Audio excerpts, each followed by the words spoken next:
Oh, wait. Okay, there we go. Hello, everyone. Welcome to the Boss Baby Blog Brunch. Today, we are going to be doing just some casual conversation and talks with our local entrepreneurs. And before we start, I'm going to give everybody a quick pause because I need to make sure that we are streaming on Instagram as well. So, there's the pause. And y'all just sit tight with me while I go live. And in the process of that, we should be ready to start. Bless you. Okay, so here we go. So today we have Dominique joining us. Hello. Yes, welcome. We are outside interviewing at Mabel's African Cuisine and Bar, and we're just here to have a conversation about, entrepreneurship, what made you decide to be in that industry, and, how we got here. So the first question that I want to ask you is just to introduce. Oh, sorry, y'all, we got a little noise because we're outdoors today. Um, but I want to ask you to just introduce yourself and then tell me why did you decide to become an entrepreneur? Okay. Okay. You might have to So, project because they got some my noise. name is Dominique Jackson. I'm the owner of The Body Professional. I'm originally born and raised in Atlanta, Georgia. I currently reside in Dallas, Texas. My business is a non-invasive body contouring business that incorporates non-invasive body contouring as well as accountability coaching to enhance and accommodate you to meeting your body goals. Um, I feel that a lot of us women out here, we know what to do and how to do it. However, we're lacking accountability and structure, as well as sometimes we're working on things in our body and not seeing the results we desire. And the best thing about the non-invasive body contouring is that you can directly target specific areas. So if you want to work on your love handles, we can target that with the body contouring treatments as well as your back rolls or whatever area you're struggling in. So that's the beauty of the treatments. But I also am very big on accountability, on mindset. Uh, all of them work together. So with my business, with my transformation plan, we incorporate accountability, structure, nutrition, as well as the non-invasive contouring treatments so that you can meet your highest self with the body that you desire. Okay. Uh, So I do have a question. So basically, right now we're getting ready to celebrate Mardi Gras, and the idea or the concept for Mardi Gras is laissez les bons temps rouler. So let the good times roll, right? And in I would say like tribute to that, I want to ask you, what are some of the highlights of being an entrepreneur? What motivates you to get up and run this business? But then I want you to share what are some of the, I guess, hard parts of entrepreneurship that people don't always see that requires discipline. okay. Yeah. Okay. So, in honor of Mardi Gras and letting the good times roll, I think that's perfect for entrepreneurship. One of the greatest things about entrepreneurship is the freedom, the creativity, uh, the lifestyle in itself.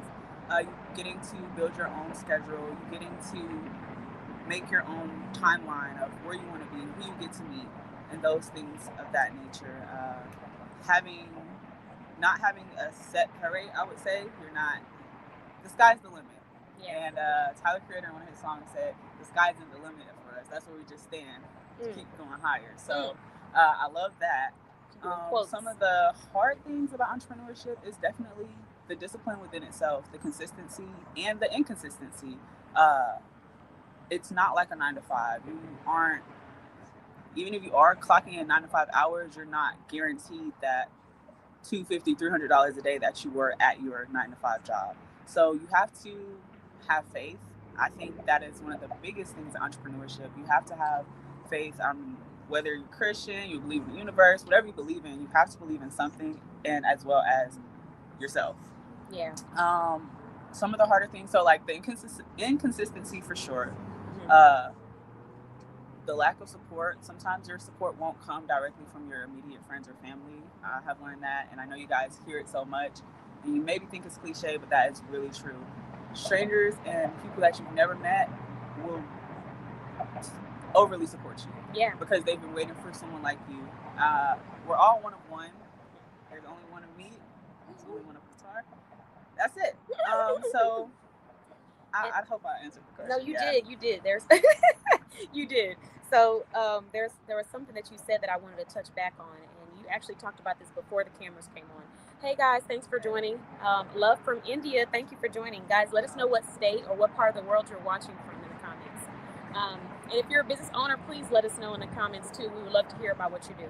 But you said something earlier before the cameras came on, and that was about, yes, it's about the talk, but it's also about the action. You have to affirm it, but you have to put in that work. Yes. And I say sometimes that anybody can be an entrepreneur, but everybody can't be an elevating entrepreneur where they are not stagnant and they are moving consistently towards growth. You know what I mean? Because it requires the action. It requires putting in the work. So that, when you said that earlier, that was one of the thoughts that came to my mind. And then the discipline part of it, it can be very hard. We have days where, the motivation is not there, but you have to have the discipline. Yes. So on those days when you have those struggles, I would say, how do you overcome it personally? Personally, grace. Grace. I am very, the way you grace. I am very spiritual. I'm a Christian. And God, one of the verses in the Bible, it said, God's grace is sufficient for you. He's like, you have to give yourself grace. And what that means is, if you cannot show up 100%, every day we are not 100%. But if you have 10%, you give that 10%. I'm currently reading a book. I'm actually currently on a 75-card challenge right now, guys. So I'm reading daily. I'm working out twice a day. I'm eating healthy. I'm doing all of those things. And a book that I'm currently reading right now is called Coaching into Greatness. And one thing in the book that they say is do what you can. What can you do? Maybe I can't go do the whole 45-minute workout, but I can walk around my apartment for 10 minutes. Yeah. Little things, basically, is what I'm trying to sum it up. So you give yourself grace. Maybe you had a goal to drink 2 liters of water today, and you only drunk 1. Clap it up. You drunk the 1 liter of water. Basically, sometimes what am I trying to say? You have to give yourself grace daily. That's basically what helps me. And remembering why I'm doing it.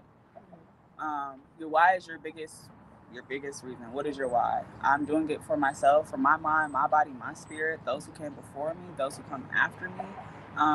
For you guys out there who need to see someone do it, someone that you can relate to. Stand up and do the things to let you know that you can do it. Influence the people. Okay, I love it. What is the conversation about? So right now we are just talking about, we're just having a conversation about entrepreneurship. She is a business owner, and she was sharing part of the reason why she does what she does, but also sharing the discipline side of it, the hard parts of entrepreneurship that we don't necessarily advertise. We were talking about that earlier, about how we kind of live in an instant gratification world. So on social media, even in groups of people are only presenting the best version of themselves in some situations. And it's very easy to assume that because they are there, you're supposed to be there too, even when we haven't done the work yet to get there. It's a journey. But we forget about the journey process when we see that instant gratification. So, we're just talking about that, and also just having conversation about some of the services that she provides. She is based in Texas, originally from Georgia, and anyone who's watching the replay or later, you'll be able to get her links and information. We'll make sure to drop that in the comments as we go. But is there anything else? Oh, thank you. Thank you so much. I love it. We got to pin that. That's a pinnable comment. Yeah. Keep it up, Black woman. You've always been so important for the best growth in history. That is so beautiful. Thank you so much. I love it. Thank you so much. I appreciate you. So now that we talked a little bit about that, let's just talk about what are values that are important to you in life. You did share some of your beliefs, some of the things that you hold closely to give yourself grace and to keep yourself going. But what are things that you are very passionate about, that you want your community to know your message? I am very passionate about love. I know that sounds crazy, but just showing love to those around you. You never know what people are going through. Yeah. Again, I don't want to sound cliche because we hear these things on a daily basis, but sometimes you just have to take the time to process that. I'm very big on love. I'm very big on service. I'm learning service without people pleasing, but I am very big on service. Being there for others, doing what you can for others, being kind, speaking kindly. I'm very big. A moral of mine is health. I'm getting into it because I wasn't raised the healthiest as far as food and fitness. I'm very big on that. I know we hear all the time that health is wealth, but yeah, health is wealth, but it truly is. You have to be healthy mentally, emotionally, and physically, whether you're an entrepreneur or not. If you're a mother, if you're a wife, if you're a sister, you should want to be your best selves. If not for yourself, it should be for yourself, but if not for yourself, for those around you, for those who came before you, those who are going to come after you, if you so choose. Education, I'm very big on education. It doesn't have to be self-development and stuff of that nature, but anything that you're interested in. If you're interested in finance, if you're lost in finance, take some time to read a book. Take some time to look up. We're on our phones all the time. We have so many things right at our fingertips. Instead of scrolling on shorts for the algorithm throwing you random things, look up fitness things or technology or learn about AI. Whatever it is you're interested in, look into it and know that it's never too late. It's never too late for you to learn something new. I'm definitely with you on that part. I think sometimes as people, I was going to say as women, because women go through this a lot, but I know that people go through it. You hit certain milestones in your life where other people will project their own insecurities and fears onto you and make you feel like it's too late for you to learn something, for you to grow, for you to elevate. Yeah. And the reality is that those are projections of what they feel about themselves. Yeah. So you have that person who'll say, don't worry about a business. You already have a child, you know? Yeah. And you say, well, okay, I guess I won't. But in reality, that's a projection internally. Yeah. You have that person who will say, well, who's really going to want your products? But in reality, that's their projection. Right. Who's really going to want my services or products? Right. So I really do resonate with that fact. Like, it's never too late for you to keep educating yourself and growing. So we talked a little bit about what's important to you. You've talked about, you know, some of your services and what it is that you do and provide.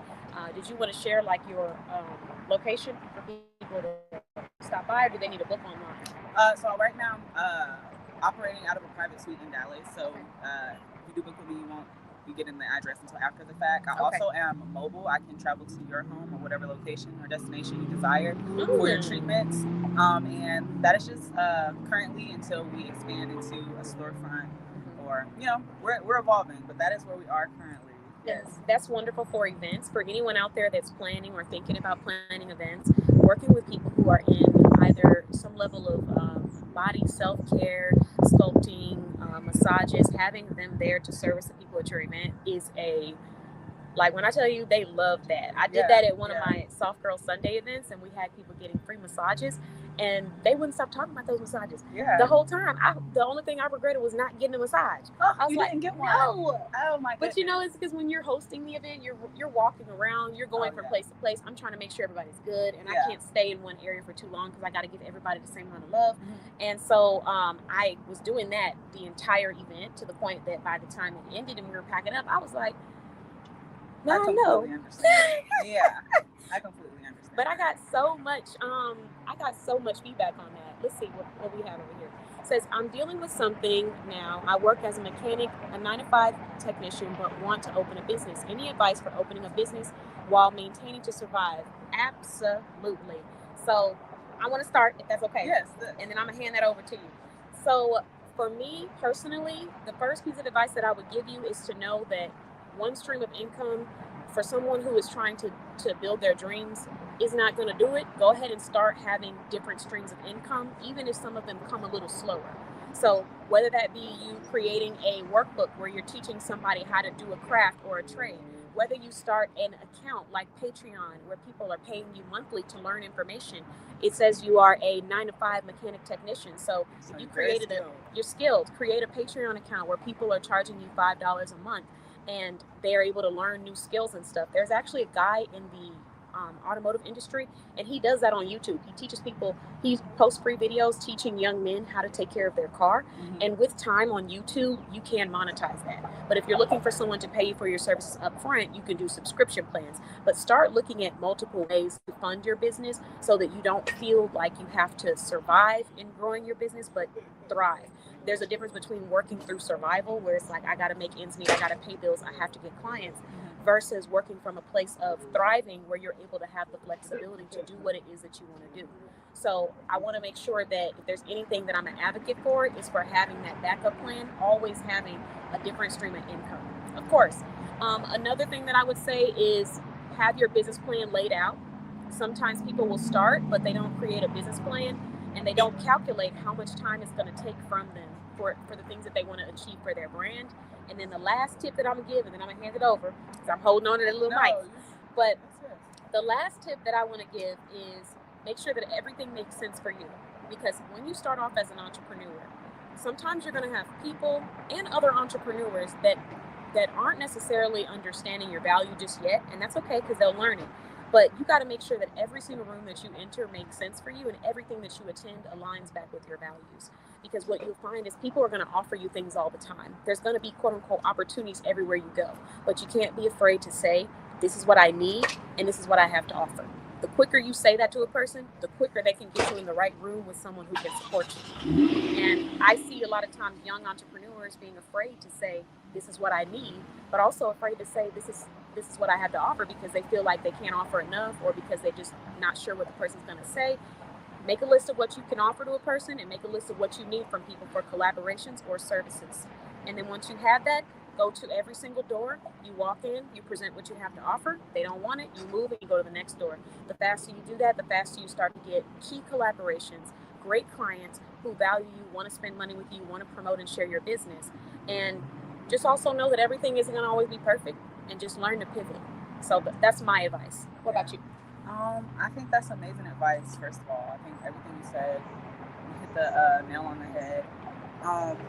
I would say, though, while maintaining survival, I do want to say, like I said, I am very spiritual, and I feel like if you have that desire, then God placed it on your heart, and to take it to God and understand and know that He will provide a layout for you.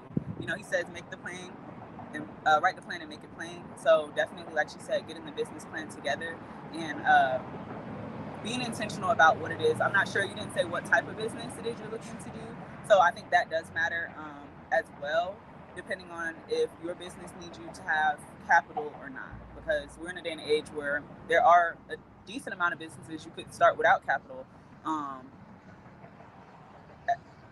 All you really need is your knowledge and your time, or you use the two things you have. My lock screen literally says, I just want to tell y'all real quick, my lock screen literally says you have 3 currencies. 1 is knowledge, 2 is time, and 3 is money. When you don't have one, you use the other 2 to get it. So if you have knowledge and time, to use that to make money. If you have the money and the time, use that to gain the knowledge, and you use those 3 what would those be? Those 3 things. Pillars, yes. Yeah. Those 3 focuses. What else? Just be disciplined as far as the layout. Just know that it is going to take work. So on top of your 9 to 5, you do have to be intentional about cutting out time to work towards your business and your goals. So yeah. Thank you for the feedback. So what I want to do now is get ready, even though, we said 10 to 15 minutes, but we were having really great conversations, and you're asking really great questions. Is I want to just let you sign off by sharing anything that you want to share with the audience about your brand, where they can shop with you, the website, anything like that, so that I can bring on this next entrepreneur, because I want him to answer the same exact question. Okay, awesome. So my brand, again, is The Body Professional. Well, my name is Dominique Jackson. My brand, again, is The Body Professional. You can find me on TikTok as The Body Professional, Instagram, Pinterest, TikTok. And my advice is to do something today to take care of your body. I am working on putting out virtual total transformation, which includes a workout plan, a meal plan, as well as accountability coaching. So if that's something you're interested in, having the structure and the space to meet your goals and the accountability, that is something that I offer. And yeah, drink some water and have a blessed day. Thank you so much for this opportunity. Of course, you're very welcome. So I will come back to you. We're going to sit down and do our own meeting together as a group. Okay. But I'm going to interview Chad next. Chad, are you ready for me? Is he there? Can you grab him for me? Okay, thank you so much. So we're going to interview another entrepreneur. Thank you, Dominique. I hope that you guys had a chance to get some information. And thank you so much. I really appreciate that. Yes, I would love for her to come and join, be a part of the conversations. We talk about so many different things. Feel free to tell us if you'd like to what state you guys are based out of. Depending on where you're based out of, I could share resources, because our business Even though like I promote, I advertise and interview different business owners, if you go to my website, I have verified business owners that have been with me for years, and they're all in different parts of the U.S. So, depending on where you're from and what kind of support, Virginia, okay. I don't know if it's close to coastal Virginia, but I do have a client in Virginia. She actually does home staging, home decorating, and custom baskets. And so she's in that entrepreneurship field and industry. But let me know too, what industry are you trying to get into? Oh, come on over. So, the next entrepreneur that we're going to be interviewing today is Chad. He's going to be talking about some opportunities. We're going to just have a conversation. I said interviewing, but it's a conversation, so don't get worried. And right now, I wanted to start off by letting you answer a question that we had from someone in the audience. Okay. And first, let me read what he said. Central Northern Virginia, Richmond to D. Okay, got you. Yeah, so the person that I was talking about, she's closer to like coastal Virginia. However, she does home staging, home decorating, and also we do have entrepreneurs that are nationwide. So depending on if you need a specific type of support, you just let me know what it might be that you're looking for, the industry you're in, and I can send some contacts your way. And I have a free networking program too on my website. You click on that and fill that out, and then we can get you any professionals that you're looking for, whether it's for business, personal life, fitness, wellness, health, products for your wife, but we got you covered. So today we have Chad joining us. I want to first let him introduce himself, and then he's going to answer the question that you asked about. Let me pin that question to the comments. It was, I want to open a business. Any advice for opening a business while maintaining survival? AKA making sure that the responsibilities are taken care of. So we'll get to the question. But Chad, please introduce yourself to the audience, please. How you doing? My name is Chad. You might have to talk a little louder because that car is. Okay. Yes, my name's Chad.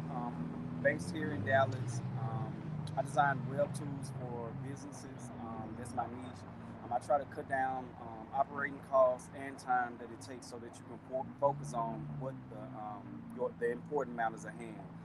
Making sure your business is running smoothly, making sure everything is good. I recently created a grant writing software where AI writes the grants for you. You get on there, you tell them about your organization, you pick what organization you're filing with, and it writes a complete grant for you from requirements all the way to compliance. It's the best thing. So Grant Forge is one of my bread and butters, and I'm just moving and building on top of it. Okay. So thank you for the introduction. I hope that anyone who is questioning or wanting more information is able to check him out after the interview. But the question that we have, I forgot these are on. Don't let me get distracted. Look, they have those things on the camera. Let me stop because my client's gonna get on here and start getting on me. So the question that we have is, I'm dealing with something now. I work a 9 to 5 as a mechanic technician, but I want to open a business. Any advice for opening a business and while maintaining survival? So, what about you? Yeah. So I would say stick to your trade. Like sometimes the best businesses are built on what you already know. I didn't know anything about coding or creating or web design. Everything I did was trial and error, and to the point where I am now. But I think if I was already in that field, I would be farther ahead. So stick with what you know and build off that. Because you got to realize that with a business, there's going to be hurdles in any business. So kind of stick with what you know and plan time. I always keep that goal of the 9 to 5 is not always.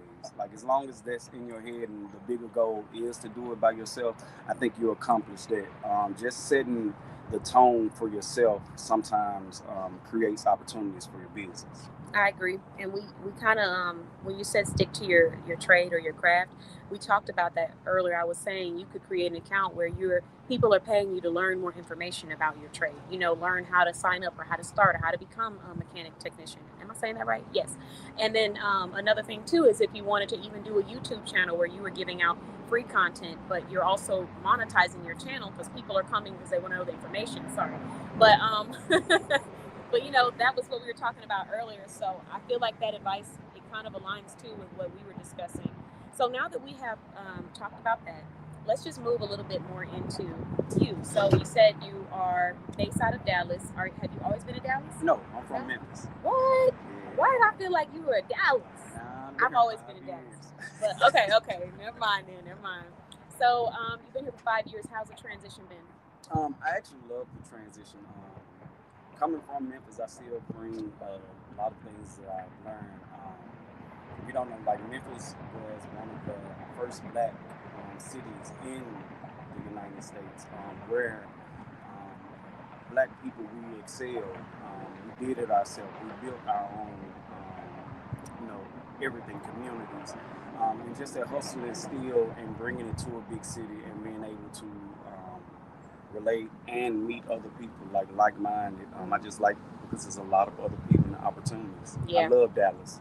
Yeah, he just saying that because I'm here, y'all. We'll figure out what he really thinks when the camera's cut off. I'm just kidding. But okay, so we got some feedback. He said that is dope, Chad. Great advice, y'all. Thank you so much. I'm glad you liked it. Go to my website too if you need some more resources, and I will drop Chad and Dominique's information after we do the live in about 1 to 2 business days. And then I pray the best for y'all. Let's see. I will stay locked in and keep up with y'all's journey. Take care. Oh, yay. Thank you. I appreciate you. And hello, thank you for joining. I almost said happy Thursday because that's my regular streaming day. Happy Saturday. Listen, my brain is wired. You know when it's like muscle memory. So I just now started preparing for this new schedule that I have. And normally I stream on Thursdays from 7 p.m. to 9 p.m. So if you ever want to be interviewed, you can. It's virtual interviews, so you don't have to leave your home. But I'm always saying happy Thursday, and so I get on here on the weekends, and I'm like happy Thursday, happy Saturday. But repetition is good. It actually shows how dedicated you are to whatever craft or field that you are in. If you don't have some kind of repetition in what you're doing, it won't work. Yeah, you need that routine in every area of your life, even if it doesn't look like the next person's routine. Right. Because I've said that to people before, and they're like, "Oh no, I'm not gonna be able to commit to that." But I'm like, you haven't created a routine to commit to. Your routine could just be get up, eat breakfast, work out, study. Someone else's routine might be get up, eat breakfast, study. Watch this video, log into this. It's just going to be different depending on the person. But every area of your life, I feel at least, you need to have some level of a routine set up that is sacred to you, that you try your hardest to abide by, because that's like your discipline. That's the spiritual side for me too. Right. In every area of my life, where I feel like if I want to see growth in this area, I have to have that consistency and I have to dedicate my time to it. Right. So I definitely feel that way.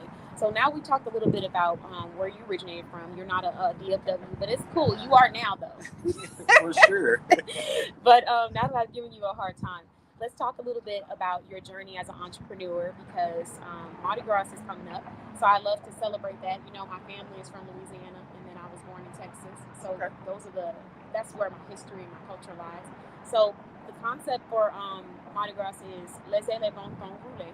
So let the good times roll. Okay. And so in that concept, I'm asking entrepreneurs, what are some of the highlights of what you do? What are the things that make you excited and passionate about showing up? And then what are the things that people don't see that requires more discipline or more patience? So what keeps me showing up because I know that I have a proven method to make things work smooth. I know that I can reduce costs. I know that I can help you run your business and don't even have to just spend your time. And then for me too, I grow plants and stuff. I just like seeing things just come into play. Like I like to see the fruition of it. Like, okay, I started here and here I am now. As far as like my goals or my entrepreneurial journey has been like long. I've had a lot of like ventures I've went into. I've had a food truck. I have a food truck here in Dallas. What food? Beyond Chicken and Waffles. Oh, so you be cooking? Yeah. So I sold chicken and waffles. And you didn't tell me you be cooking when I was in there talking about me cooking. I have so many secrets. different pages to this book. But I understood learning to understand first, like you said, God first. I go into everything with Him. And, okay, Lord, how can we do this? Give it to me. Let me see a sign, and just keeping that door open. And then also I keep the door open for myself. I don't kick myself in the butt when things go wrong. Go back, collect my thoughts, and then I move forward because the bigger goal is, I would say, it's not how you fall, it's how you get up. Yeah. It's easy to be like on the top of the mountain, but it's harder to like be at the top, know what the wind feels like at the top, and then back at the bottom when you're saying, I want to get to the top. I think sometimes being discouraged keeps you from being at the top. Yeah, it does. You sitting in the mindset of like, well, I didn't do this, or I'm not perfect at that, or I need that. And I was just talking about that because for me, my journey has been it has been long too, in a good way, in a productive way. But there's a lot of things that you have to overcome as a human alone. And then when you're trying to achieve anything in your life, whether it's a better family situation, whether it's a business, whether it's a dream, whatever it is, you're always going to have obstacles because that's just life. There's just always going to be something there, and you have to decide what role it's going to play in your life. Is it going to be my identity, or is it just going to be a part of my life and my history? And then I keep going. So, I definitely had moments like that, and you have to remind yourself that this is a temporary thing. It's not a permanent. Right. And a lot of times people get stuck in their emotions and allow that to, sometimes they victimize themselves, but sometimes they allow it to be their identity. Right. And they're kind of one and the same sometimes, I would argue, because everybody has a different opinion. But when you are going through something and you allow that to be the reason why you can't do anything, in many cases, not all, it does become a situation where now you are stopping yourself from achieving what you could achieve. Oh, well, nobody knows about me, so they probably don't want to hear what I have to say, so I just won't talk about it. Right. You start to create your own characteristics of who you want to be. So I definitely resonate with you on that end. Like, even for me, growing up, having a single mom who I saw work her butt off, there was one moment in my life where I had to acknowledge what I was going through, but I also had to just not kick myself in the butt about it and keep moving. And seeing my mother work so hard to make things happen, I also saw where there's things that she might not have been able to do because she was a single mother doing it by herself with more than one child. And then not having my father present in my life, a big conversation that I had to have with myself, because it was something that I was emotional about, was like, to see how successful, how intelligent, how driven, how hardworking I am as a woman only is a testament to how hard my mother worked and showed up every day. But then the question becomes like, what would that have been like with two parents in the household? Because I'm a beast now. So I know, you know what I mean? Right. Two parents contributing to my life and making sure that I'm able to go to that extra recital, pay for whatever gig extra that I want to do. My mother made sure there was food in my mouth, clothes on my back. And just from who I am as a woman, you can see how hard she worked to do that. With nothing, she turned water into wine. But at one point in time, it was something that discouraged me, that made me feel like there's so many people who just get everything handed to them and they already have it, and they don't even have the drive or want to use it. And I'm sitting here like taking every single opportunity that I can and turning it into something amazing. Right. And in that moment, I had to say, this is your reality. You did grow up with one parent. You did have to go through some things emotionally. There were some things that maybe you didn't experience because you had one parent. But I also had to accept that it's not changing, that's what it was. I can't go back in time. We're not time traveling. So at this point, what am I going to do? Is this going to be my identity, or is this just going to be a part of my story that shows how much integrity I have as a person to continue to power through that? Right. So that's really how I feel. Am I preaching on a Saturday? Now, have you ever dealt with code, like coding? Anything about coding? Yes, a little bit. So coding is like life. Yeah. You can have a stable code and change one line and become unstable and has a syntax error. Throw everything out. Great you don't see preview. Don't know what's working, why it's not working. Nothing. Yeah. You go back and you look and you fix that one thing, and next thing you know, sometimes you write in the code better. It's better than what it was. Mm-hmm. And you go back to it the next time, be like, oh, I put something extra. It looks way better. So I say that to say, you can't look at like the failures. Everything is, I think, it's supposed to happen. Yeah. You just go back and fix it. Yeah. You're an engineer. You say, hey, what's next? Versus, well, the code's not working, so I guess we just leave it where it's at and stop. Right. But then that doesn't, you do yourself a disservice. You do the people who are meant to hear your message a disservice. You do the people who are looking up to you a disservice when you don't pursue whatever it is that you want in your life. Because whether you obtain it in the way you thought you were going to, it's the act of you doing that that is going to give you that happiness. And when you go to sleep at night, feel good about what you're doing. Right. So, I definitely resonate with you when you were talking about, like, sometimes people just allow being discouraged to stop them from achieving things and from making an impact in their community. You think you can't make an impact, but you can. Right. One person at a time, 20 people at a time, however many. So now we talked a little bit about that. I do have a couple more questions for you. Okay. So tell me, what made you go ahead and get into the coding industry? I mean, you talked about how it helps entrepreneurs, but why coding? Why websites? Because you don't see a lot of people like me. Mm-hmm. That's why I didn't wear a suit, or I really like cover my tattoos. I really believe that my work speaks for itself, and I shouldn't have to like conform to. I'm doing what 90% of the population would never be able to do or even think about doing. Mm-hmm. So why? And I just want to project. No, really. Why? But I would like to just project that you can do anything. I love my youth coming up, but I just think that they need a way, like not only a way to say, hey, this will help you on in life, but hey, look, this can put some money in your pocket right now. You know what I mean? You don't have to hustle on the street. You can hustle websites. Come on. Yeah. We Absolutely. can build code and we don't hustle. So I just, what did it for me was just being able, I want people to see that no matter what you look like, what you've been through, you can do it. Like I said, it's self-learned. Yeah. I haven't been to school or any of that. But if you take a look at my work, you'll be like, oh, okay, did you build this? Like, I've had a lot of people come and be like, oh, I can't believe that you. I want to say why. Man, why can't you believe it? You know what I mean? And that's been the story. And I'm like, we have got to stop putting ourselves in a box as people. Hello, happy Saturday. As people, but we got to stop putting ourselves in a box in our cultures as well. For me specifically, I'm talking about the Black community, because you see someone doing something and you like, oh wow, you do this. What do you mix with? That's the question. That's a very common question.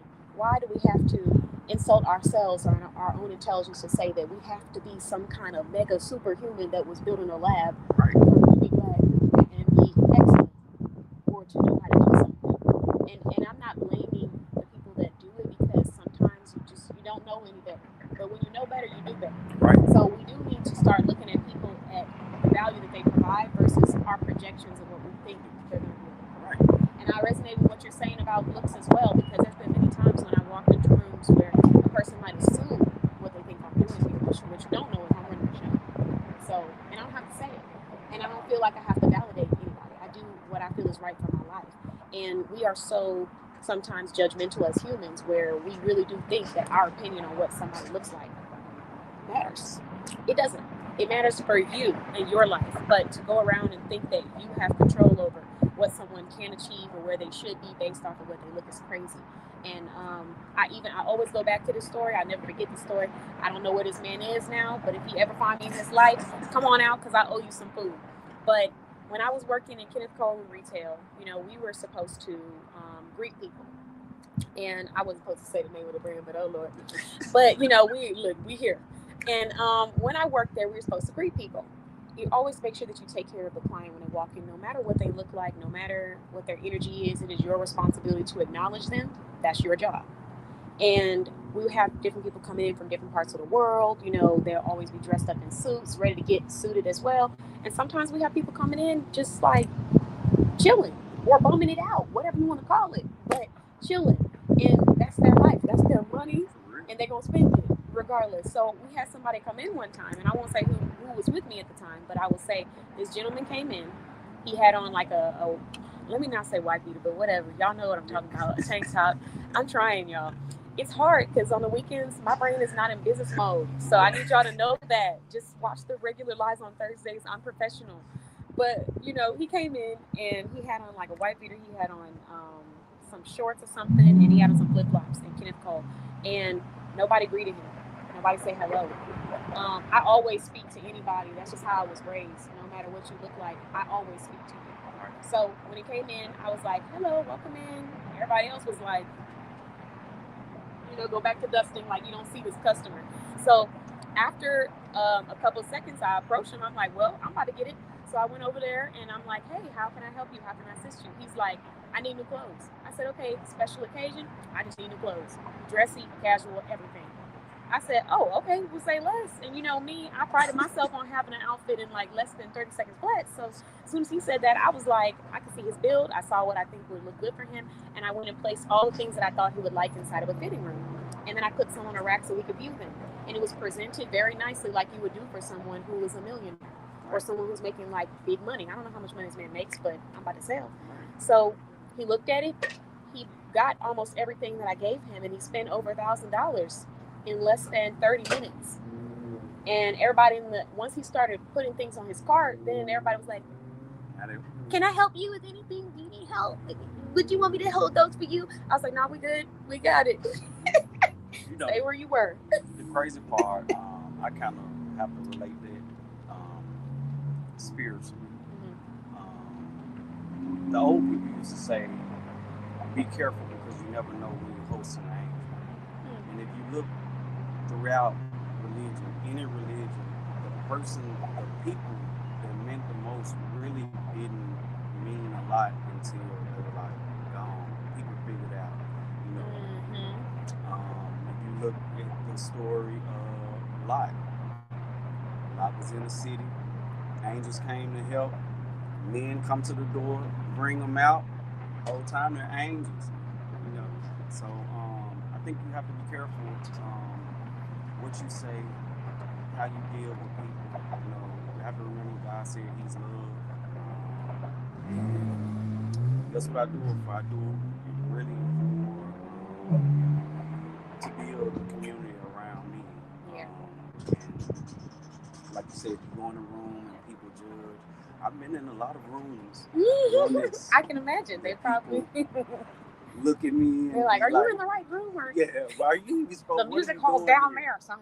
And I say, and first thing, people try to use kind of like a reverse psychology of a person to say 1,000 big words just to make you not ask any questions. And I've been in a situation where you said such and such. I don't know. Can you explain at the end of the thing? Sometimes the substance is not there, but they have the facade that it is. And that's what makes people buy into them. And we have to, like you said, represent so that other people can see that substance and quality has different looks to it. And we shouldn't be going based off of what society tells us is quality, because that's been my journey as an entrepreneur. I've had so many rooms where I've walked in and expressed to a person how I can bring value because they were interested, or they expressed that they were interested. Right. And because they saw someone that was doing something fancy or, it looked extravagant, they said, hey, I'm going to go there. And I let them go there. And some of them end up coming right on back. And we got to fix everything that you didn't I got to undo everything you did. Because you should have just paid attention and really focused on the quality and the substance that a person is bringing to you. And then do your own research too. It's okay if you say, I'll come back later, because what you'll find through research sometimes is, wow, this is a really great offer. After I've done the research and looked at how much it might normally cost me to get this, or how long it would take me to find somebody with these kind of skills. So, a lot of times people don't always do that, and that's just because our brains are wired that way. We have to make a conscious effort to make sure that we are not counting anyone out based off of their appearance or based off of what we think they can do. Because the person that you're sitting in front of and you're sleeping on could be the very person that could change your life. And that's in so many instances. I love it. Just keep it up. If a person does, it's your miss. Yeah. That's how I feel. Like I said, my work speaks for itself. If you try, the average time to write, and if you were to go to someone and say, hey, I need you to write me a grant, you looking for at least a week to a 2 week, depending on the person or depending on how tech savvy they are. Because nowadays a lot of stuff is it's written, but it's not written. Like they don't have that tech skill, but they're able to still present it nicely. Like that, just with solving a problem, moving forward. Now, when I show it, what is it to say?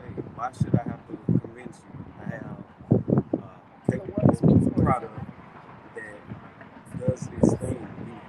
It's not any bugs. You can generate a full grant in 5 minutes. There's a psychology thing when you said that. Like, why should I have to convince you? In life, in different areas of life, business, relationship, romance, you're going to come across people who want you to tap dance because of their own insecurities. And when you come across those people, it can trick you into feeling like you're not going to be successful. But the reality is that if you keep, like you said, not getting discouraged and keep moving forward, you're going to open the door of the people that are waiting on you and really needing what you have to offer and ready to sit down and listen and do whatever it takes to be a part of your journey. Even if they're not paying initially, even if they don't have anything, they might say, what do you need from me so that I can give you something of value? Right. You're going to walk into that room. But because we have this experience in our life, in romance, in personal, friendship, business, where you run into people that want you to tap dance, to prove yourself when it is very clear who you are, and they can very much just use their own eyes, it can be a little discouraging for entrepreneurs. Right. So, like when you said that, that was the first thing that came to my mind. I've had times where I've offered an opportunity, which an opportunity, like I said before, is just an opportunity. What you do with it is what's most important. But offered an opportunity, and then someone wanted me to do like a Shark Tank presentation. Hey, if you don't go click on that link, every profile I have got a link to it. You're going to find it with one link that's going to tell you something about me. And even if you don't click on the link, you can go where on my social media and see my post all day long. And you can decide on my website if this is something that you want to be a part of. If you think we about to do Shark Tank for a free opportunity, because let me tell you something, this show is going to go on. I'm going to be here. So whether I'm here with you or with someone else or by myself, we're doing it. It's happening. It's not a question of it. So do you want to get with it or do you want to move on? Right. But you get people where it's like they want you to do that. It's almost an insult to your worth and your intelligence when they do that, because people who know true value and understand substance, they're not looking for that. They're looking for the results. Right. They want to see what you have to offer and how you can bring value. They're not looking for the superficial things that come around them. And sometimes people have to grow to get to that space. But I just want to make sure that anyone who's an entrepreneur out there, if you are feeling like you're going through it, don't allow those moments to make you feel like people don't understand what you're trying to do or you won't find that person. You make it clear what you provide. You put it out there so that people can understand it. You have a space where there's an FAQ that answers all of the questions and show your work so it can speak for itself. And the people who want to be a part of that or want to purchase it or want to get in on your network are going to do that. Right. So, for sure. Yeah. I kept you a little longer than what I was supposed to. Y'all, I'm hungry. We're supposed to be eating. We're at Mabel's African Cuisine and Bar in McKinney, Texas. So y'all come on out and check us out. I will have a link attached to this live, and we'll make sure to post this on all of our platforms as well. But if you really just want to know where to go to bossbayblog.com, and you can see our businesses, shop small businesses, or just go to the contact us page and you need information about anything, and we'll get it to you. But I want to let you end on a note about your products or your services, or just a message that you want to share with the audience. Well, you can use my products. I do on grantforge.org. It's a grant writing software. It completely writes the grants for you, 5 minutes or less. If you're a non-profit organization, a small business that's looking for grants, you don't have to even go search. Inside of the app, you can search, find grants that are in your local area, write the grants and have them submitted. And I just want to say, never stop going. Like, keep going. Don't let anything put you down. Keep God first and 1 foot forward.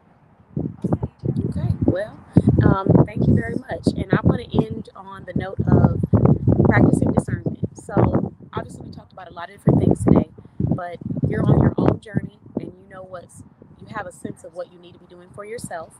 So as you're listening to these messages, focus less on listening to respond and more on listening to understand the core message behind it. Because whether you practice Christianity, whether you practice another spiritual religion, there's some core elements here that I think a lot of people can resonate with. Integrity, continuing to move and don't allow yourself to be discouraged, giving yourself grace, working through obstacles and just pivoting to the next thing. That's really what this conversation is about. So I want to say thank you to everyone that joined. Combo Too Crazy, Kyle, thank you for joining. We had somebody else earlier from India. Shout out to you. And if you're watching the replay and you have questions, just head to bossbayblog.com. And next time, meet us here. We will be changing the date of our brunches because it is getting hectic over here at Boss Bay Blog, and I'm not gonna lie to y'all. So it will be on Saturdays for our brunches, online and virtual. In person and virtual brunches will be online. If you would like to come and be interviewed, the price point will be around $10 to maybe $20. And then if you're wanting to go in and eat on your own, you can. But if not, we interview you. We're going to work through it. We also have our virtual brunch where you can just be interviewed from home and not have to spend any gas money driving anywhere. And that one will just be $10 to join. So if you think you're interested in that, head to our website, bossbayblog.com, and fill out a contact us form for any questions that you have on the people that I interviewed today, our platforms, our resources. We are more than happy to help and be of service. And most importantly, we're more than happy to remind you that for every solution that you're looking for in your life, there's most likely a small business owner that's able to provide it at a very high quality and will definitely appreciate you as a client. So shop where you're appreciated. Thank you guys for watching, and we will talk to you soon. Bye-bye. Oh, I'm sorry, wait. Shout out to all of the brands that I'm representing today. So my glasses are actually coming from Carlita Cosmetics. My bracelet is coming from Bling with Shell, and my necklace is coming from Bling with Shell as well. Okay, looks like we have another interview, guys. Thank you. Before we end, we have one more interview that I'm going to do. Okay, so Chad, whenever I finish with her interview, I'm going to go inside, start my food, and then if you guys want to kind of talk as a group and network, we can. It is 12:51, so we'll be done in like maybe 10-15 minutes, and then we have about an hour, anyone that wants to stay and network. Yeah, and I have some gift bags in there for you too. Yeah. Oh.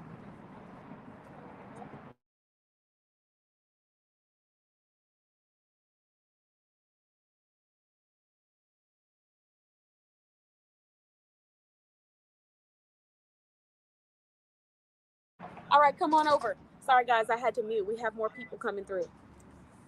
How are you? Good, thank you. I love your earrings. Thank you so much. Very Valentine's Day. Yeah, exactly. That's what I was thinking. Okay, so let's go ahead and get started. Welcome to the brunch. Thank you for joining. And what was your name? Dasha. Dasha, nice to meet you. That's beautiful. So today we are just having a conversation about entrepreneurship and why you decided to become one. Mm-hmm. But what I also want to do is I want to let you answer a question that somebody asked in the comments. Give me 1 second. Here it is. Okay, so the question is, I'm dealing with something now. I work 9 to 5 as a mechanic technician, but I want to open a business. Any advice for opening a business while maintaining survival?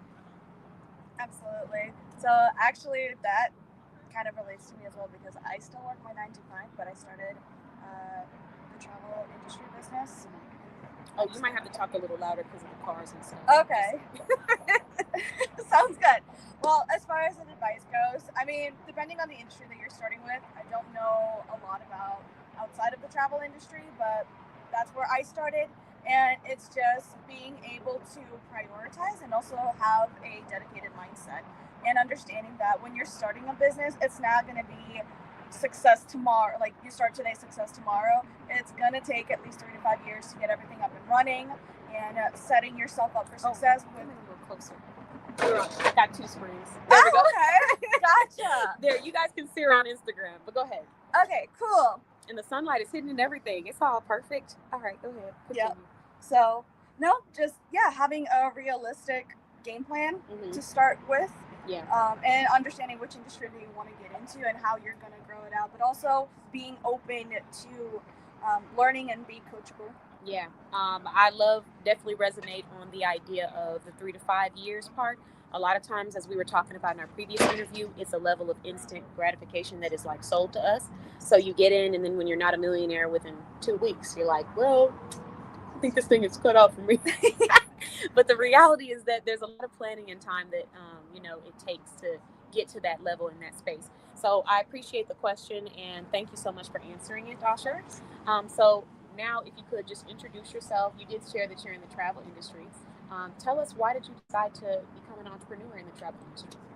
Absolutely. So I'm a travel business owner, and I help young aspiring entrepreneurs to start their business journey in the travel industry. I started the journey back in 2020 something, honestly 4 years ago at this point. Mm-hmm. And I have two businesses that I run. So I'm a travel advisor where I sell travel and help people book memorable experiences.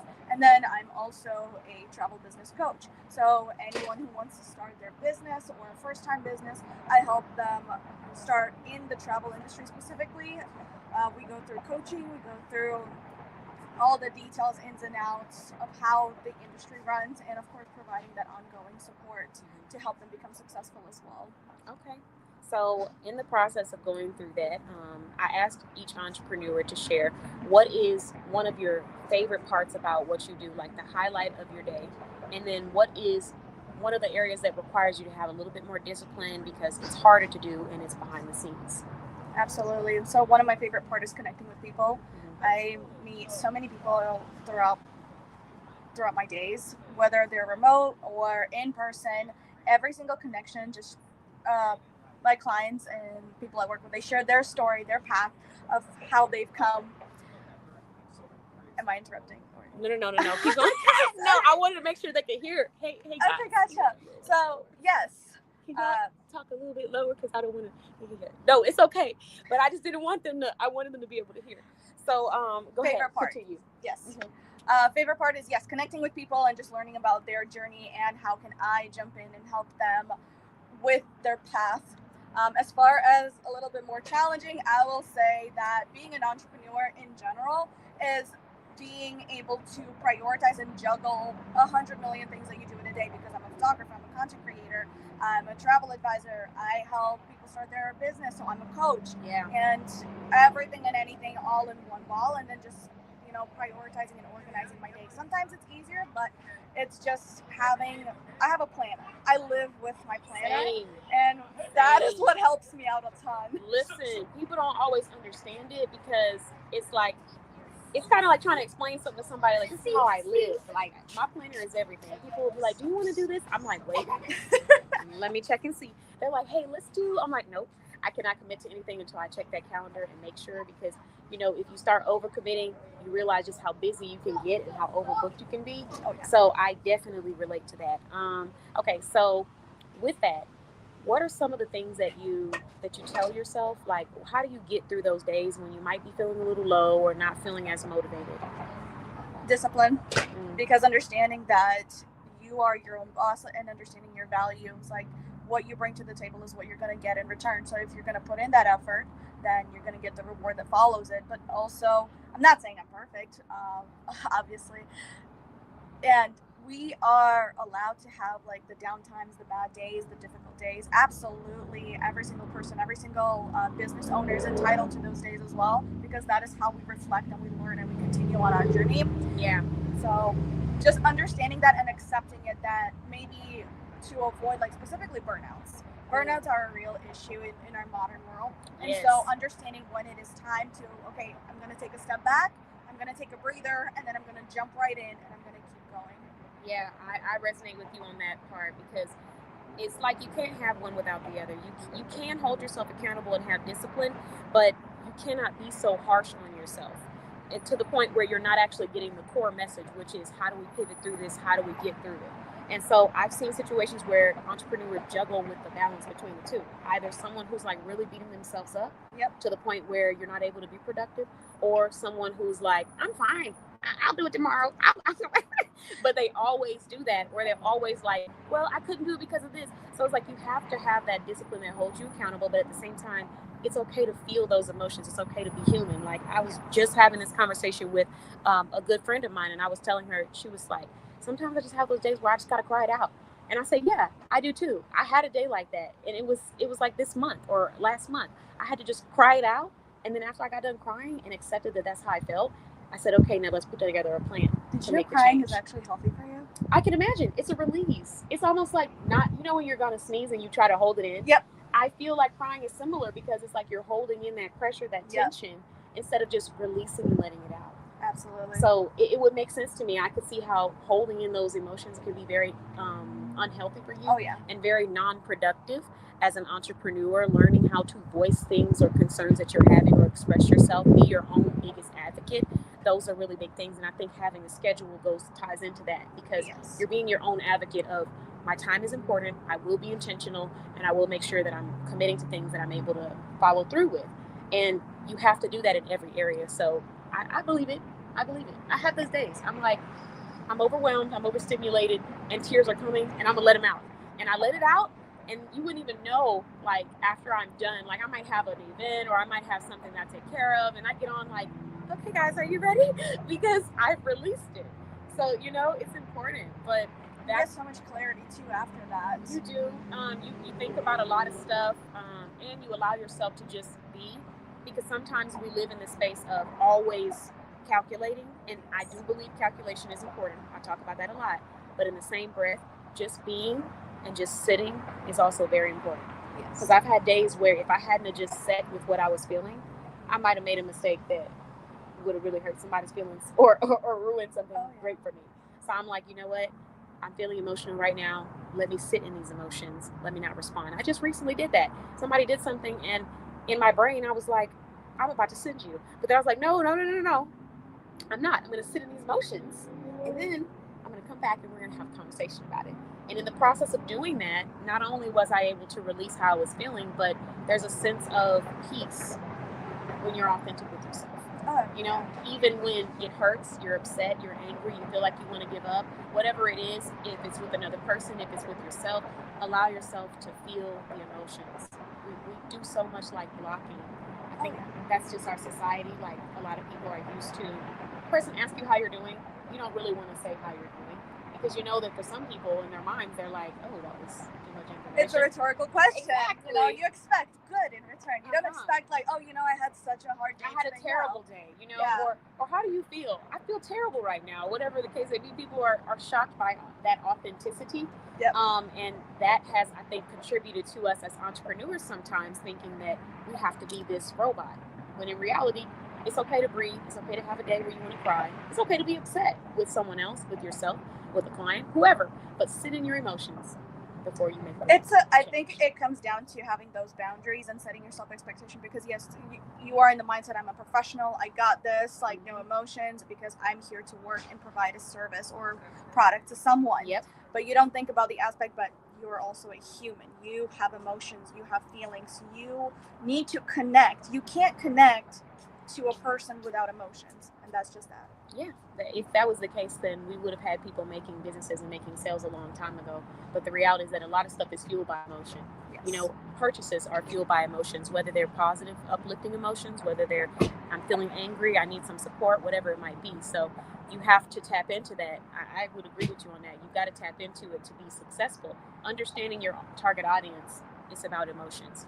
Because if you're not able to resonate with them or at least understand how they might feel like this, you're not going to be able to provide a solution as, I would say, as crisply as you could, So I agree with that. So let's talk a little bit more about your values and just what's important to you in general. What are some things that you hold dearly to your heart that you feel like you want to share with the community? The connection. I know we've already broadly talked about it, but just as an entrepreneur, I hold dearly the connection with people that I build because it's not just a dollar sign like how a lot of people might think. No, and especially in my industry because I am part of an industry that sells memories. I don't sell travel. I don't sell a brand. I'm selling a memory that you're going to have with your family, with your loved ones, because there's different ways that you can go about it. And so that connection is deeply valuable to me, but also the skill set that I gain with being a business owner, because in the corporate world, and I can relate to both because I'm still in the corporate world and I love what I do, but also starting my own business, I've come to realize that I'm learning so much from it, and that's like just the whole other topic for me that's so valuable because I feel like sometimes I'm learning a lot more than I did in college. Yeah. Just putting it out there. And I started my business while I was in college. That's life. That's life. You learn stuff in life that you're like, why didn't we go over this in high school? Absolutely. Why were we sitting down doing a group economics project about a house? I need to know how to pay bills, down payments, investments. You know, these are things that we should have talked about. Absolutely. And it's just also going through like that, those early 20s, like that, you know, when your brain is so young, you just get out of college, you're like, I'm going to build a career. But then it's like, no, I'm going to invest in myself. I'm going to build my business because my business is me. Yeah. And that is why I value it so much. And so all the time that I'm putting in, all of the training and all the energy that I'm putting in, it is paying out in the future. Yeah. And that's just, those are my two biggest values. Yeah, I resonate so much with that because there's stuff that I just life teaches you, and it's real time stuff. You know? Yes. So I like the fact that you value connection. Creating that connection with people is big for me too, because you really never know what a person could be going through. And that meeting, even though it might be to purchase a travel service, could be the thing that is the make or break for their day or their life. You just really don't know. And a lot of times, because we live in this world where people don't openly tell you, there's no way of reading someone's mind and knowing that, I'm at a breaking point, or I'm at a place where I'm feeling really vulnerable right now. So I have come to really appreciate the space where, sorry y'all, I'm going to shake the table, but the space where, we have entrepreneurs and they come to promote their businesses and they come to, be serious and take care of business. But we also have other spaces dedicated to them where they can just come and release and be human. Yes. Because we're missing that a little bit. Technology is beautiful, but in the same breath, it's taking away the connection part. Like, in a sense, I must say, people have started to train themselves on what socialization looks like, and it changes throughout the years. And with technology, it's like texting somebody, liking a photo, making a post. These are all wonderful things, but let's have a conversation. Let's see how your day's going. Let's talk about the things that we're not highlighting on social media. Like, we highlight the great days, but let's just release and talk about the days that aren't so great and not feel like we're being judged for it. Those are the kind of connections that are priceless. And so that's why, another reason why I do what I do, because for people who really value that and want to live a intentional life where every meeting that they walk into, there is passion behind what you're doing or who you're talking to, a small business owner is going to provide that, a passionate one, where they do value that connection. Is there any last notes that you want to share with the audience? Like, you can leave a positive or inspiring message, or just talk about, services that you want to share with everybody. Absolutely, I can do a little bit of both. Okay. So, like I mentioned, I have two businesses that I work with. I am a travel advisor, so I sell travel. If you need, keep leaning out. I forget that this one is right here. So, sorry, Instagram. If you're planning a trip, please reach out to me. My name is Dasha Venstel, or yes, I'm Dasha Venstel under everything, all my social media platforms. I'm on TikTok, I'm on Instagram, I'm on Facebook. So, but I also want to mention that, yes, I'm a travel business coach. So if you're looking to start your journey in the business, but you're not sure which industry and you kind of feel like you like travel, feel free to reach out to me and we can have a conversation. And I am the type of a business owner that I will ask you, what is the purpose of your trip? Or what is the purpose of you contacting me? What are we doing here? Let's connect, let's talk it out, and let's just build connection. And that is the important message that I do want to pass along, because right now we have so many industries, so many businesses, and people starting their business and just, shifting from corporate to having their own business. Let's just keep it at that. It's on the rise. And we just have to remember that don't forget to connect with people. Don't forget to be a human at the end of the day. And that's my important message. Okay. And I just want to take a moment of appreciation for the glasses right now, because the fit is just like, I'm loving mine and I'm really loving yours. So can we just get a pose for the audience? Yes. Oh my God, looking like Beyonce. Oh, thank you. I appreciate that. Listen. I love your glasses. They're gorgeous. Thank you. Thank you so much. These are from Carlita Cosmetics. It's a verified business listed in our directory. She's based out of Dallas, Texas, and I actually met her at a fashion show for one of our other directory members. She owns shoes. I'm wearing her shoes right now. But she has many different pairs and styles. Okay. But I went to her fashion show and I met Carlita in person there. So now Carlita, she sells lipstick, lip gloss, eyelashes, clothing, and she also has eyewear. But what I'm finding is that her eyewear line is exclusive. Oh, nice. Yeah. Not on your Jay-Z. Guys, it's not that type of life, but I will take the compliments. Thank you very much. So, I went there and I saw her eyewear. So when she goes to pop-up shops in Dallas area, she has like an exclusive eyewear and jewelry collection. When you go to her website, you'll see her makeup, her lip gloss, lipstick, and stuff like that. So, okay. I'll have to check it out sometime. That's awesome. Yeah. But thank you so much. It's been a pleasure, and I look forward to talking with you more in there. And when you go in, could you possibly bring out or just prompt someone else to come out so I can interview them? Okay, absolutely. Thank you so much. Thank you. Thank you, Dasha. Okay, everyone. So it has been a wonderful day, afternoon. Oh yeah, you got to go to the other one. The other one? Yes, Okay. I'm so sorry. No, that's I didn't okay. think about it. But I did not. I did not expect that we were going to have such great. I knew we were going to have great conversation, but like the conversation has just been outstanding today. So we just recently interviewed 3 different entrepreneurs, and now we're interviewing another entrepreneur.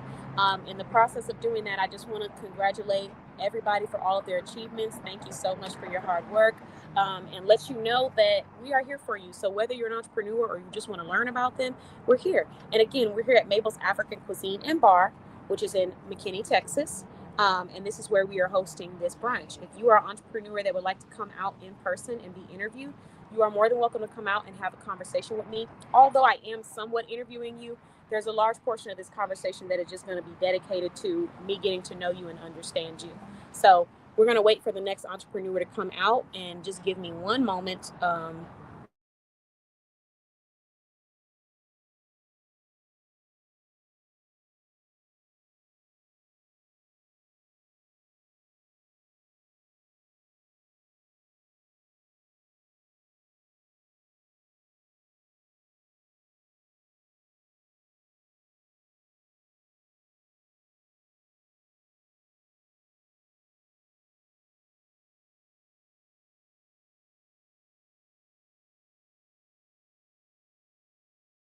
Sorry, guys, I had to put you guys on a quick mute. I was just trying to make sure that we were good to go.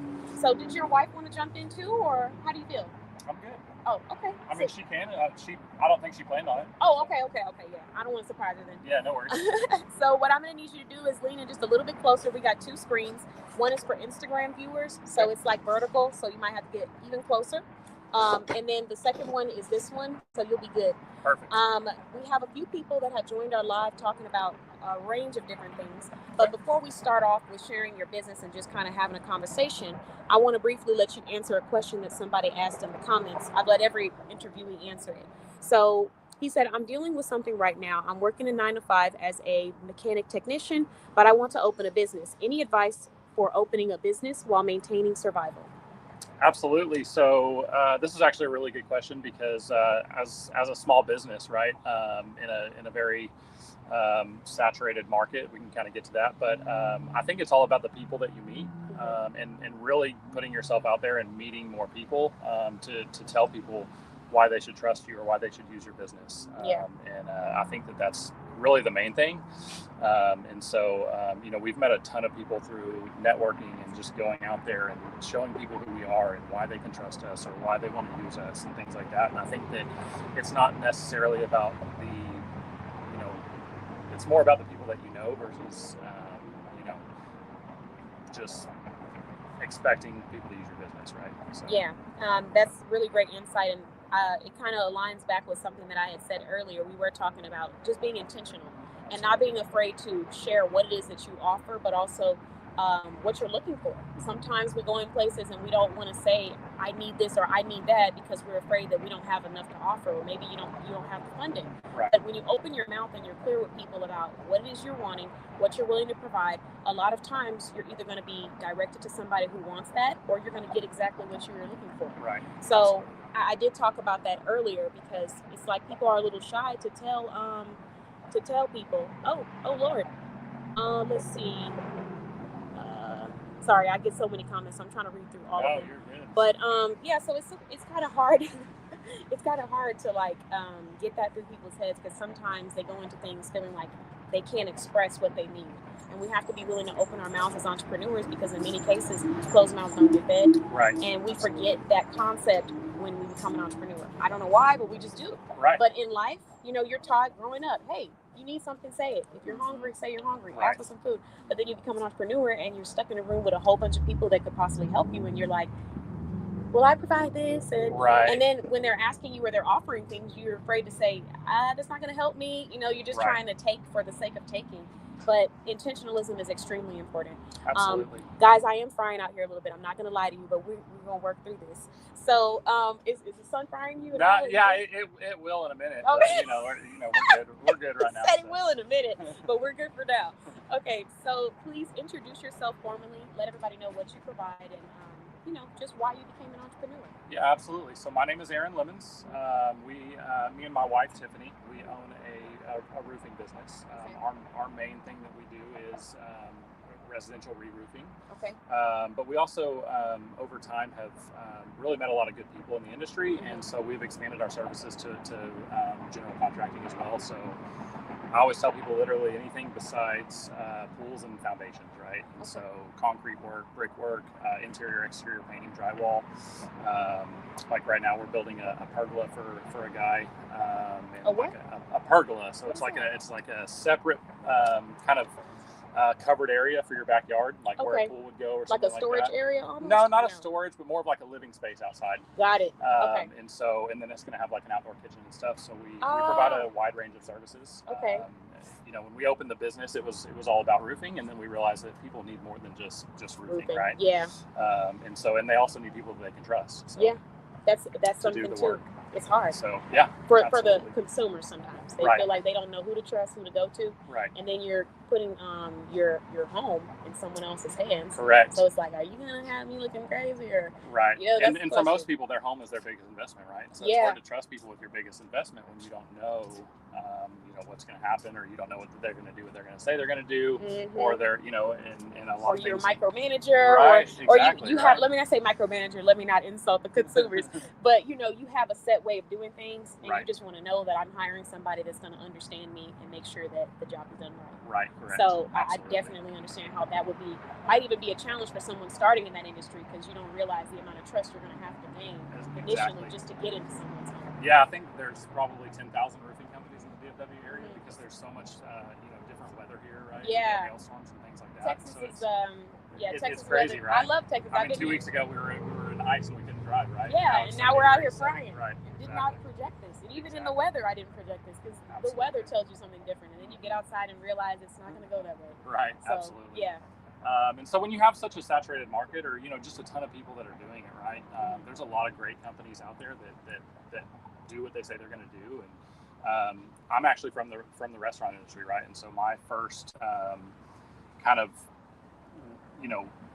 belief about business was customer service, and so we built this business. We opened the company because we wanted to provide people with a safe space and somewhere that they could go and really have different options, right?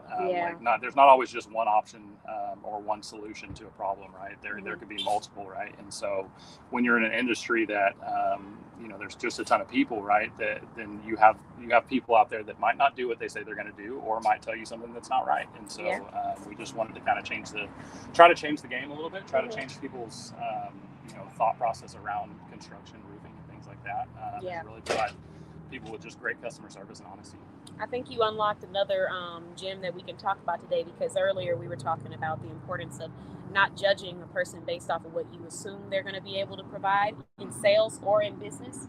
And oftentimes they forget that customer service is, in my opinion, is a reflection of your own integrity and character. Absolutely. And so it can grow. It doesn't mean that if you had bad customer service last year that you can't elevate and get to a better space. Right. But in a lot of instances, we don't talk about the importance of having a great customer experience as entrepreneurs. Right. So I always say anybody can be an entrepreneur, but everybody can't be an elevating entrepreneur, where you're actually seeing some growth come from your brand. Because what is required with entrepreneurship is a different level of dedication and passion to ensuring that you're going to get the job done.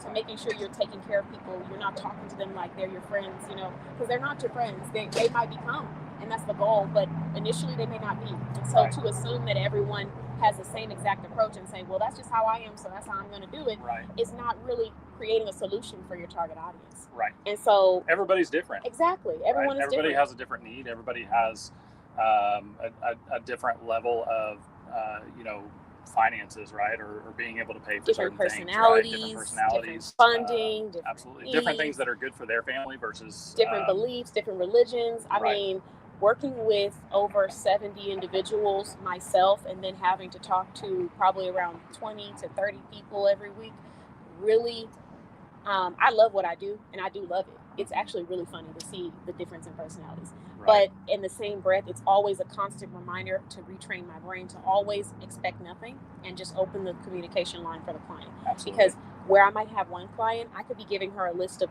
instructions or things that I need her to do, or hey, you're going to do this, this, this, and that, and she's just silent. Mm-hmm. And in my mind, I'm assuming, okay, she's overwhelmed. Let me go ahead and bring it back in. But then, depending on the client, that's not what that means. Right. Because I had that experience. I had one client who, when she gets quiet, she's overwhelmed.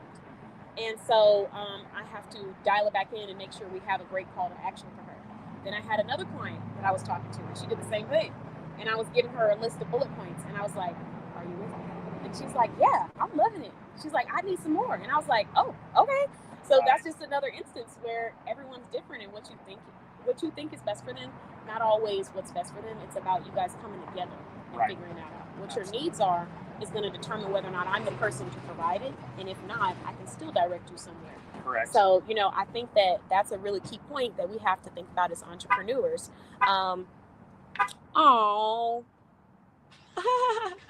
So we got a couple of comments. Somebody said, I love that you're in business with your wife. That's Tiffany. And then, do you know Tiffany? No? I don't think so. I mean, I know a couple Tiffany's. Oh, okay. I didn't know. And then let's see. Someone said, thank you, Tiffany. It happens. I'm Aaron's wife. Okay. So I do know Tiffany. That's my wife. I didn't want to say it was my wife if it wasn't my wife. No, that's a different Tiffany. Oh, it is? Okay. Oh, that's hilarious. That is. Wait, yes, that's a different Tiffany. That is so funny. That's oh my God. Funny. I didn't want to say it was my wife if I didn't know. Yeah. Right? Like, that's my wife, and then my wife would be like, "Who? What?" That's good stuff. Right. And then we got Tiffany on the live. That's wonderful. Shout out to you, Tiffany, for the clarification. But yes, I definitely, it's so funny. I love live streams. But no, it is really cool too that you're in business with your wife, because I think a lot of entrepreneurs, that's their dream, to be with someone that understands their aspirations. Absolutely. But then also to be with someone who has that either the same level of drive or an understanding for that level of drive, so you guys Right. can work together. And it's also about, we have very different personalities too. Yeah. Right? So Yeah.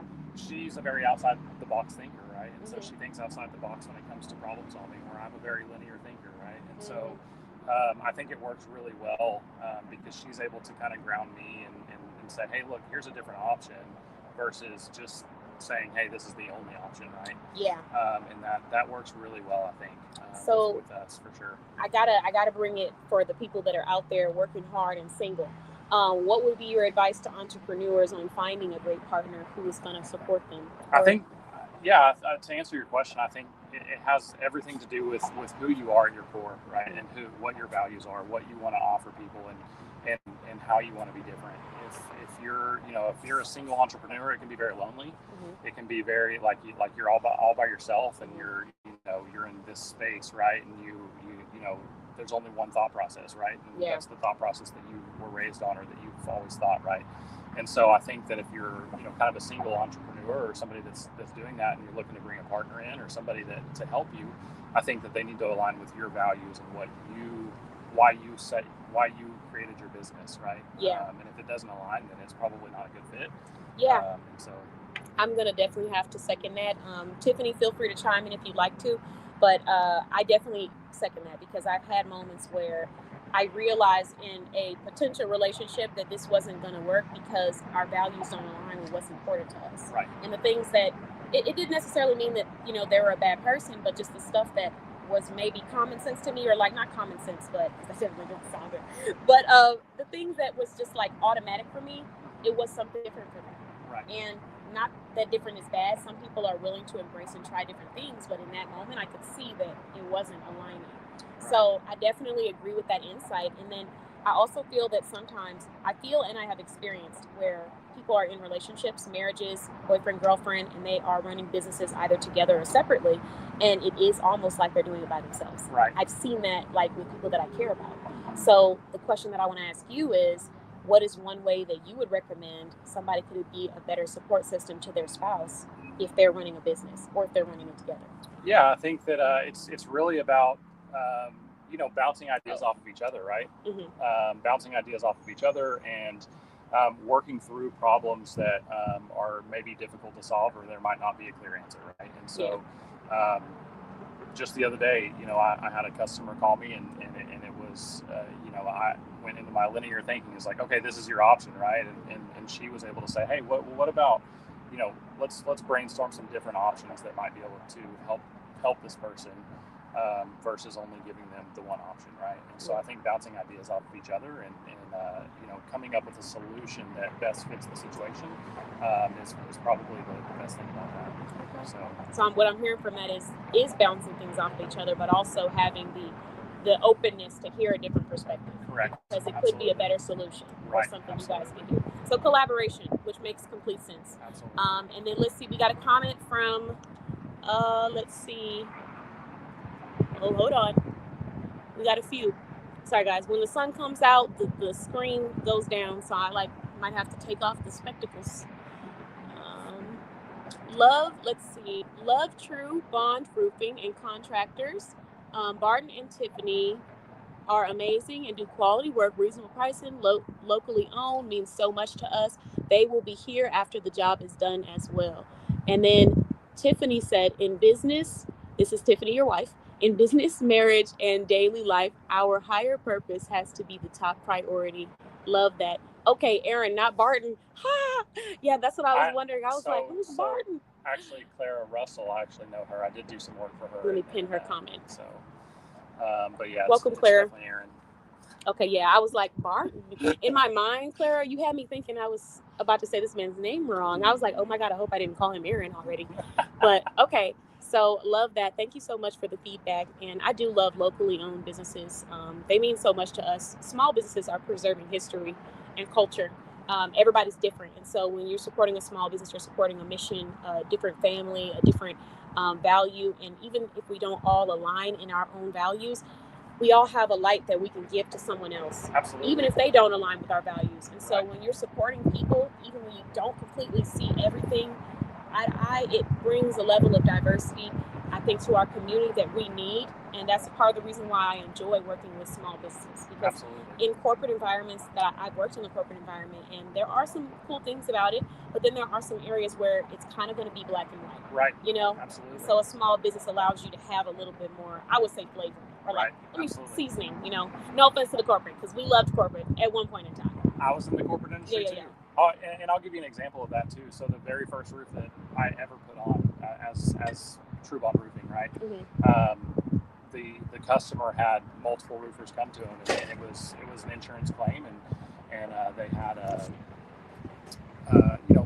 they had their deductible, right? They had to pay out of pocket, right? And they talked to two different roofers that said, hey, here's your options, right? You pay your deductible, we get all the work done, and that's it, right? And we actually were able to, since I own my own business now, we're actually able to go in and say, hey, look, you still do have to pay your deductible, but why can we not finance your deductible, right? Or why can we not allow you to make payments to do this, because you might not have that money currently, right? And so we ended up financing him, in-house financing for 0% interest, and he, oh wow, 0% interest. Yeah, he paid us $250 a month for 2 years. And wow. So, that's just something that may not as somewhere else that where I in my previous jobs I wouldn't have been able to do, because I can't make that decision, right? And yeah. So as a business owner, you're able to make decisions to that align with your values and that are able to help people versus just giving them the one single option that most other people might give them, right? You control the culture. Absolutely. That was actually the inspiration behind me being so excited and passionate about my brand.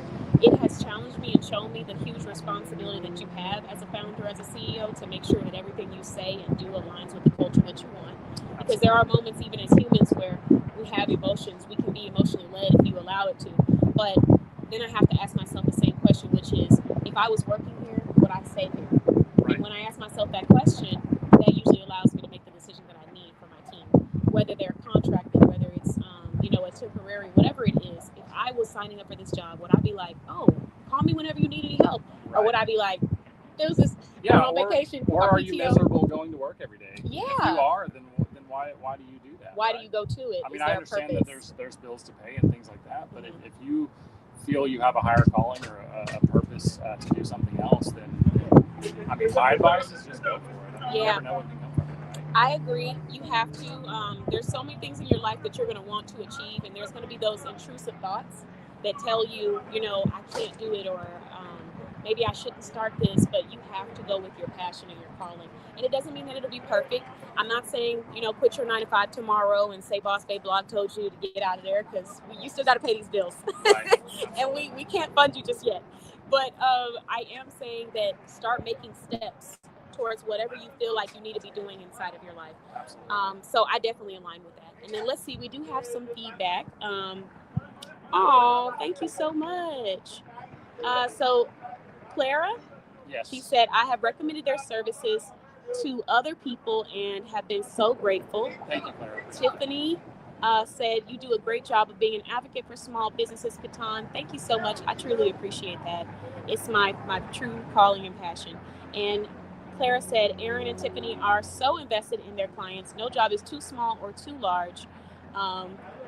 Their 5-star reviews are proof positive. So I definitely feel like you have some level of like an elevated customer experience for you to be able to even put the offer out there to finance somebody. I mean, some people are not at that stage where they can do that, but there's a lot of people who are at that stage and can, or businesses, should I say, and Right. that those words aren't coming out of their mouth. 0% Right. interest. Yeah. You're gonna pay that interest. Right, exactly. For some customers specifically, right? Like, I've seen people say like, hey, you need, the customer told me, hey, I had somebody else out here and they said, I need a whole new roof, right? And I'll say, let me just look at it for you, right? And I go up there and they have one missing shingle, or, one area that might cause a leak, right? Well, that shingle can be fixed versus fixing your entire roof, right? And a lot of people, unfortunately don't tell you that because, obviously there's more profit in replacing an entire roof, and they're leaning doing from more work, right? Yeah, and they're leaning from a scarcity mindset, which is, if I tell you you have to replace all this, then I'm just going to get a big sale and I'm going to have a huge payout. But what you fail to realize is, if I tell you you have to replace all this, and then you replace all this, and later on find out you didn't have to replace all this, right, you're not coming back to me again. Right. So I've now, oh Lord, that's a huge wasp. I have now, and I got on all this perfume, and I did not bring my peppermint oil. Oh Lord. Swat at it. Not on my live. I cannot swell up on my live, y'all.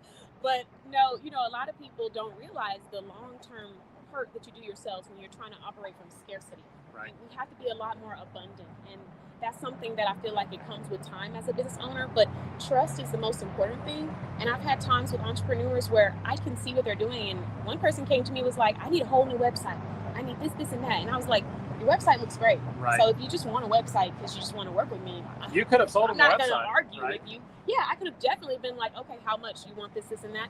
$2,000. Right. But in reality, is that really the problem that you're having? No, you're coming to me for this website because there's a problem that you're trying to solve. Right. And in your mind, you're thinking it's a problem of booking, when in reality, it has nothing to do with your website. It has to do with you not pushing your website. Right. There's no point in having a website if you're not going up to people and saying, hey, here's my website. Absolutely. It doesn't sell itself. Right. And so I could have very well just got that website from you, made that money, and down the line, when you're still not making sales and there's no growth or no elevation mentally, you're still wondering, why am I not seeing growth? And now guess what? In your mind, Catan is not a solution. Mm-hmm. Catan is just one of the noise. Right. And I'm not trying to be that. I'm trying to be the solution. Absolutely. So as business owners and as entrepreneurs, we have to remember that, yes, you want a service. Yes, you want people to spend money with you, but you want to make sure that you are actually providing a solution first. And Correct. if they don't need that service, don't try to push it so much. Like, you don't, that's the thing too, people don't realize. When you have your own business, you don't have to be that quote unquote car salesman. Right. Or that door-to-door salesman. Right. I'm sorry to all my door-to-door salesmen. We love you. You hold a special place in our heart. I've done it for a long time. So. Yeah. But oh Lord. So listen, I got to explain this. We love and appreciate them, but there's a different level of, depending on who you're working for, of survival that you have to do. It's like, this isn't an option for me. I have to get these sales in. I have to go to your house and I have to do this.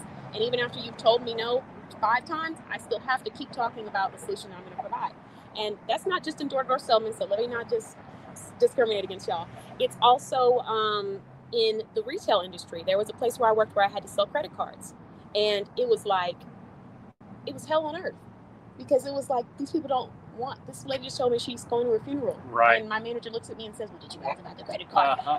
Yep. Yeah. And Absolutely. she said she's going to a funeral. Mm-hmm. let's leave it there. And she's like, Yeah. like, no, if they don't say no at least 3 times, then that's not enough Right. for us. Yeah. So it's like that energy, it can sometimes create a system where the customer does not trust you. Yeah, and it can create a system too where it's not aligning with your values as well. Yeah, right? it doesn't. I think that there's also too a lot of pressure for entrepreneurs too when they start to grow and say they get a building and or an office or a couple of vehicles or staff and things like that, right? To make more money to cover those costs, right? Yeah. And yeah. so when you do that, you handicap yourself on giving people what they really need versus what you need to cover the bills. Exactly. Right? Yep. So like we office out of our house, right? And Mhm. the reason that we do that is because if we had a big building, right, we would be able to give people less options because now we have to pay for our building, right? Yep. And so I think that that's very important as well. Mhm. It's innovative. Yeah. You got to be innovative as an entrepreneur. I mean, I'm not against growing at all. Right? Yeah. But you've got to do it in a way that is also aligned with, once again, your values, right? And conducive to your business as well, right? Exactly. And here's the thing too, because I want to make sure that anyone who is in the sales industry, don't hate me, okay? I'm just trying to make sure I give the right advice. But there's a difference between passive and aggressive selling, Right. and when your audience is ready for you. And so when you're an entrepreneur, it can be hard to switch out of survival mode where you really I need to make this sale, but you have to listen to it, because even if you're not an entrepreneur, as a salesperson, when you listen to it, the customer tells you exactly what they need. Even if they're not ready now, they could quite literally be telling you, I'll be ready in 6 months. But because you are so focused on getting that sale and making that, you're in that survival mode, you're in that, I got to get this, you mishear them. And because you mishear them, they now lose faith that you're the person that can deliver. Right. I've had times where I've told someone, not right now. And they'll say, okay, well, yeah, but before you go, I just want to walk through a couple options that we have available. And I'm like, okay, not right now though, because Right. I'm at work. Okay, Right. well, let me just at least tell you. And I'm like, do you have a card? I Right. can call you back. I don't Right. have a card. This is a one-time offer. Okay, well, I don't do one-time offer. I Right. need time to think Absolutely. about this. Yep. So, in that moment, I'm now thinking, okay, let me just hurry up and get this door closed. Or if I'm out somewhere and they're still trying to push something, I'm like, okay, it's time to move on. I've checked out mentally. I'm ready to move on to the next thing. Right. Because you're not hearing me. And so Right. conversation, I think, is the first foundation for developing a great relationship. I think for a lot of people too is like, if I see in this business specifically, I see a lot of people that are confused about the process, or there's not much clarity, or it's a very right now or pressurized, like kind of to the customer, right? Yeah. And so, Yeah. we really try to take a step back and concentrate a little bit more on education. Yeah. And why, and the whys behind things, and the different options that we can offer versus, hey, let's do this right now, and there's only one way to do it. So. Yeah, we have to. And it's okay to have like special offers and promos too, because I thought about that. A sense of urgency for your clients to hop on this, or, things like that. That's okay. But even in that process, still make it clear to the audience that this is not a mandatory thing. You have options. I've told people in the past, because they're like, ooh, I really want this, but I can't do it right now. Is there any way? And I'm like, well, this offer may not be here, but I'll always be here. Right. And when you get here, we can tell you what offers are available. Absolutely. If there are anything special. If it's not, then that's the price. But at the end of the day, you don't have to feel like I have to do this right now, because if I don't, the world's going to fall down on Right. me. I'm clearly voicing that to the client so they can make that decision on their own. Absolutely. And letting them know, hey, you don't have to pay for this. You could just do this, or that. It just builds a lot of trust. Feedback. So it says, I want to thank you for having True Bond on your show. They are amazing. We are happy to refer them to others. Honesty is a character trait that we appreciate. Wow, awesome. Thank you. Yeah. And then we have another one. We love supporting local small businesses. All caps, local. Absolutely. And then we have one from Tiffany. And she said, so true, Katan. When you treat people right, you will get rewarded. Yes, absolutely. It's an integrity and a character thing, like I said, that you can grow on. But I try to leave this message with anyone that's trying to build anything in their life or going through anything hard. At the end of the day, your obstacles and your hardships don't have to be your identity. Right. Your identity is what you do when no one is watching. Absolutely. And how you treat people when they're not offering you anything. Right. And they can't give you anything. And if you always focus on refining that approach, I'm just going to be the best version of myself. I'm just going to step into any place that I walk into with the best energy, regardless of how I'm feeling, regardless if I think I'm getting something. If you do that, 9 times out of 10, you're going to get something beneficial from it. Absolutely. just like the math. Absolutely. You come in on 1,000, you radiate, people are attracted to that. Sometimes you might not want the offers, but sometimes you're going to find somebody that's right exactly where you want to be. So, and I think too, like, not everybody, is religious or, whatever, but like as a faith-based company, as somebody who believes in God, right? I believe truly that whether we make a profit on a job or not, if we're helping people and we're helping people solve problems in the way that they need us to, then that comes back to us, right? And referrals through word of mouth, things like that. It does. Absolutely helps. It does. So. It comes back, and there's ways to do it even when you feel like there's nothing that you could offer. Because entrepreneurs who are just starting out are like, well, what could I give? I don't have any funds. I can't spend the time doing this. I'm working a 9 to 5. Think of something that is low maintenance, but that this would be of value to somebody. Something as simple as a checklist on where to start in your industry, you could give to someone for $0. And that might be the thing that they look at and say, oh my goodness, I needed this. This is what I was looking for. Right. And then that turns into a purchase down the line, or it just turns into you impacting someone in a positive light. But it's okay to be calculated in the process of how you're giving, because you want to make sure that you are not overcommitting, and you want to make sure you're not overextending. But in the same breath, don't underestimate the impact that you can have, even when you have limited funding or you're feeling like you don't have as much to offer to somebody. I want to make sure I share that too, because I have seen both sides of the spectrum where I'm seeing someone who's given their last to everything, and they're not being intentional about what places they're giving it to and why they're doing it. Right. And they're frustrated and they're broken down, and they end up becoming that person that was the support system. Absolutely. And is no longer able to give. And then I've seen other instances where a person thinks that they can't give, when in reality you have something that you can give. You may not be a millionaire, but what's up here is priceless. So a simple checklist can go a very long way. Absolutely. Let's see.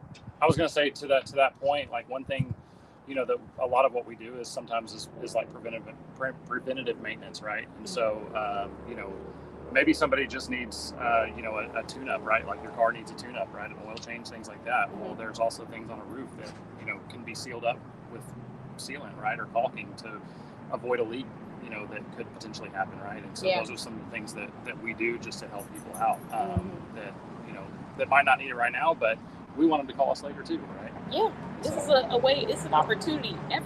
This is what I say, and I scream this from the rooftops, but every interaction you have with a potential client or even someone that is just a human is an opportunity for you to show the value you can bring to someone's Correct. life. So I've had times where I've brought people into rooms. These are people who have spent thousands of dollars with me, and the people that I'm bringing them to might say, oh, well, give me sales.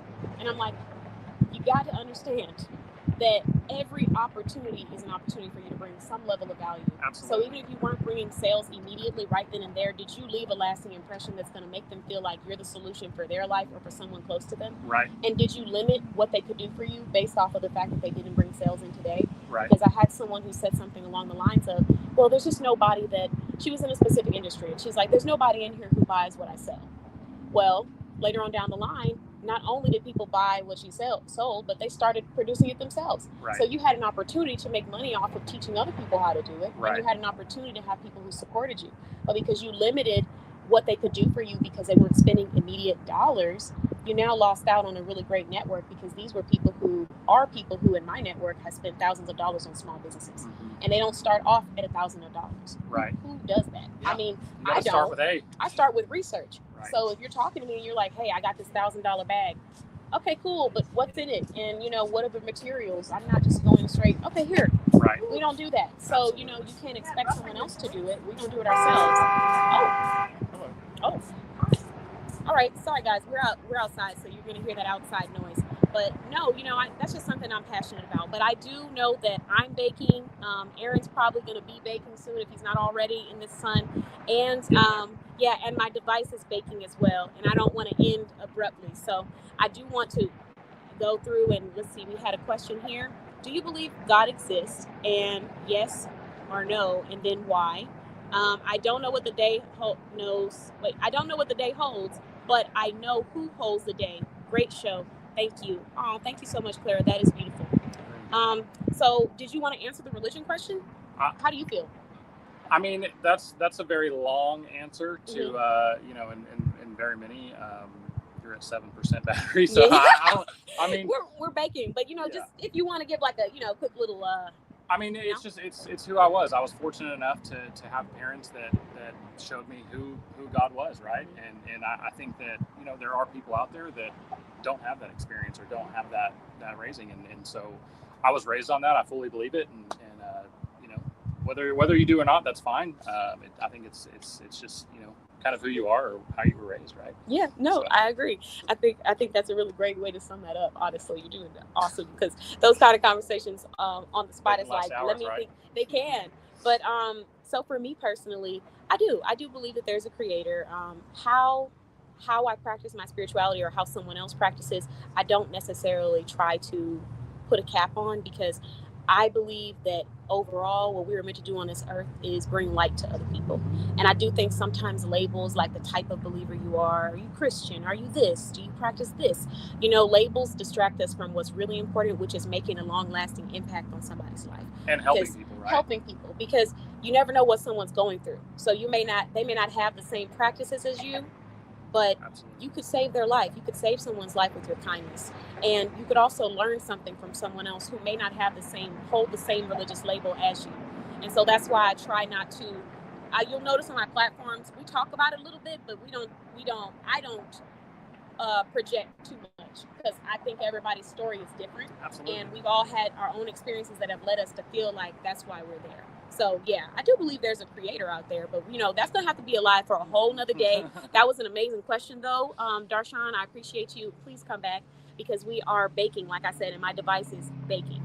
So thank you guys so much for joining us at the Boss Babe Blog Brunch. We will be hosting more. We did a couple of test rounds just to see how everybody felt about entrepreneurs interviewing locals, and they loved it. So we will be doing this again. It'll be around the same date, the first Saturday of every month. If you would like to come out and be interviewed, you can come out and be interviewed. Depending on when we start, we'll most likely be doing $10 to $20 per interview. You come in, interview, we network, and I share some information and resources, and then you can do whatever you want to do with the audience and talk to everybody. And then we also have a virtual one that will just be $5 to $10, where you can come on live and you can talk about your brand from home. But I do want to say thank you so much. Yeah, thank you. I think what you're doing is awesome. I mean, this provided us an opportunity to talk. It was a great conversation. Yeah, absolutely. It's been nice. And next time I'll be adding food, because this is not like me to not have food on my plate while we're eating. But you guys, some people are getting to know me for the first time, so I didn't want my mouth to be full this time. But just please be prepared next time. I will be eating. And perfect answer, because they treat people the right way, and that's what matters. Yes, I love that. That matters. Appreciate that. Thank you guys so much for watching. Please tune in, subscribe if you love learning about small businesses, talking about real life things. Business, family life, happiness, spirituality, everything, all of that. We have so many entrepreneurs with so many different walks of life that can teach you so many lessons you weren't expecting. That's a lot of so's. But I will see you guys next time. Have a wonderful Saturday. And before you go, just remember, keep going. Don't give up on yourself. Don't be discouraged. And whatever your passion or your calling is, make sure you're walking in that with everything that you say and that you do. Bye-bye.